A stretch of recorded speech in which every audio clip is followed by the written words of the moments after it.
What did you make of Trump and his reaction to all of that? Do you think he was coached and prepped either to himself or by others to not go for the throat if it was apparent, because Trump seemed to be measured and seemed to try to really look like the reasonable guy?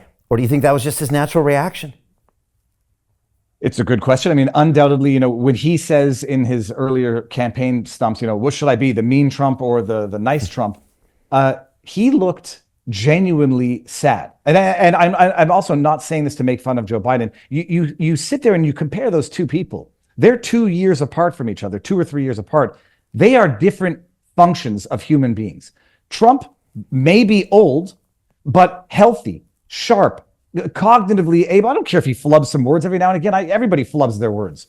But you stand those two men side by side. They're not comparable human beings. One is a functional brain, and the other one is dysfunctional.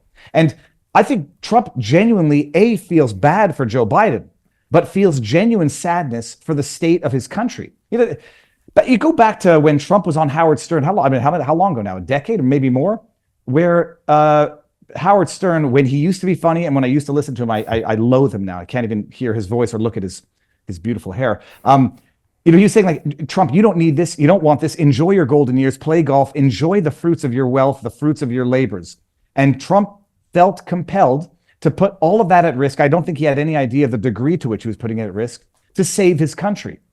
And now you got Trump up there now looking at the lamentable state of America, a country that more closely resembles what they describe as Putin's Russia or Kim Jong-un's North Korea. Weaponized lawfare. I don't even want to call it a two-tier system of justice, just a system of injustice. A laughing stock at the international scale, being shifted out of the position of power in global geopolitics. And he's looking at this old man who can barely string together a sentence and saying, I can't believe I'm losing to this guy because he's not. Just like, I can't believe this is what our country has come to. And I think he genuinely felt bad for Joe. There was that one part where he says, I didn't even understand what Joe said at the end there, and I don't think he understood either, not to make fun of him, because it's objectively sad and it's objectively disgusting. But whichever persona he took on yesterday, it was the right one. He didn't need to needle and dig like I suggested he should have at the Ashley Biden diary, although he basically did make that point that Biden lied about the Hunter laptop, and as did everybody else. They've been lying to everybody forever. But whichever persona he channeled, it was the good one. Yeah, it was hard for me to watch because obviously I've seen all the Biden outtakes, and I am a fan of what Trump said. But at the end of the day, I'm also American, and just to see that was representing this once great country, and the whole world was watching, and then to be reminded that they've basically been watching this for 4 years, it doesn't make you feel very good. Even if it was a victory for the party or the person you think should be the candidate, in a weird way, it was a sad moment and not as celebratory as you thought it would be.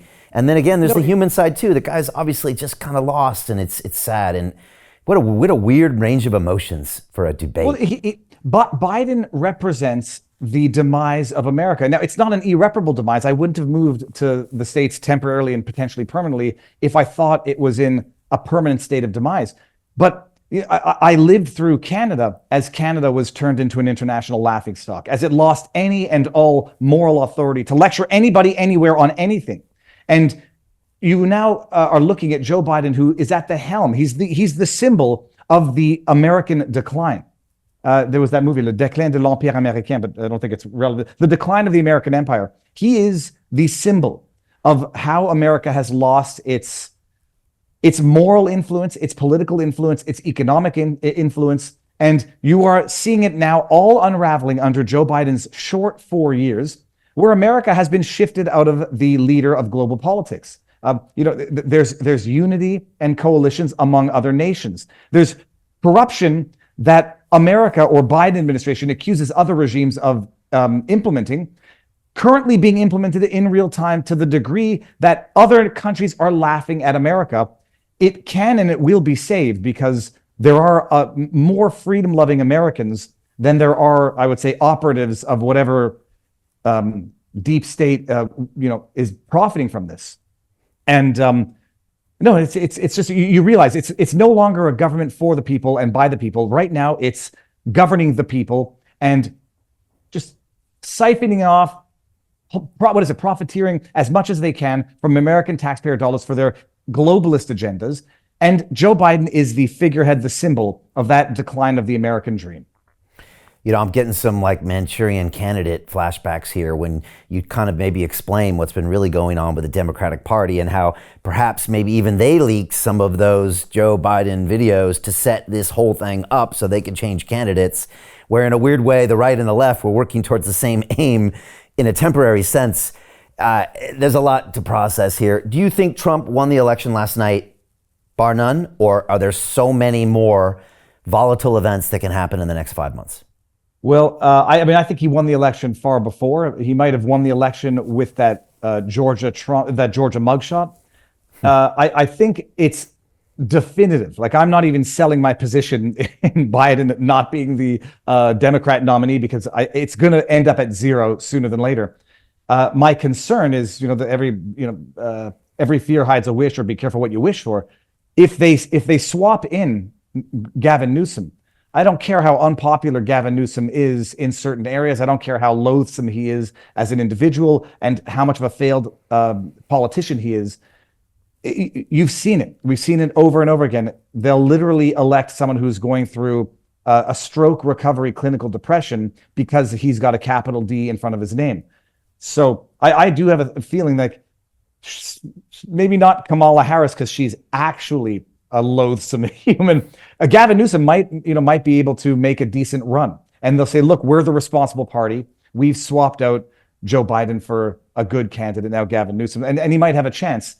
But no, I think Trump, barring something truly catastrophic, which I would not put past anybody in that side of the political aisle, he's won the election. Everybody knows it, and now it might even feel like the CNNs and the MSNBCs are saying, maybe it's not going to be that bad, and maybe we better shift gear just a little bit if we want to retain any relevancy whatsoever in the next 4 years of Donald Trump. So Jim Rickards has just recorded a video that's not available to anyone in the public, and he's going to be talking about how this upcoming recession is going to be fast, it's going to be bloody, it's going to be nasty. But at the same time, he's going to show you how you can position yourself to profit from all of this chaos. Now, we've made this video only available to our viewers. Go to londonreal.tv/Jim. Watch that immediately. I can't say enough good things about Jim Rickards. He understands the global economic system better than any guest I've ever had on London Real. His predictions are almost uncannily true, and you can learn how to profit from his vision, from his expertise, and his understanding of economics. So go to londonreal.tv/Jim or click the link below. It's an excellent, excellent look on what's going to happen in the future and how you can position yourself to profit from that. Jim is one of the best in the business, one of my favorite guests on London Real, and he's very, very good at predicting the future and showing us all to profit from it. So click the link, and I hope you enjoy. Hey, it's Brian Rose, founder of the DeFi Academy. I've told you my 4-week crypto bootcamp is amazing, but don't take my word for it. This is what my students are saying. The DeFi Academy was an amazing experience for me. It took me totally out of my comfort zone. In this course, I was challenged, I was held accountable, and pushed to do things that honestly weren't always easy. It's been phenomenal, and I can't believe we're already up on our 4 weeks. It has flown by. Going through this DeFi accelerator by far was one of the best courses I've taken. You do this course, you really get into the nitty-gritty of the activities that will make you comfortable with decentralized finance. Thank you so much to Brian and everyone at London Real and the DeFi Academy for even putting together an amazing course like this. Anybody else that wants to do it, please sign up. It is well worth the money.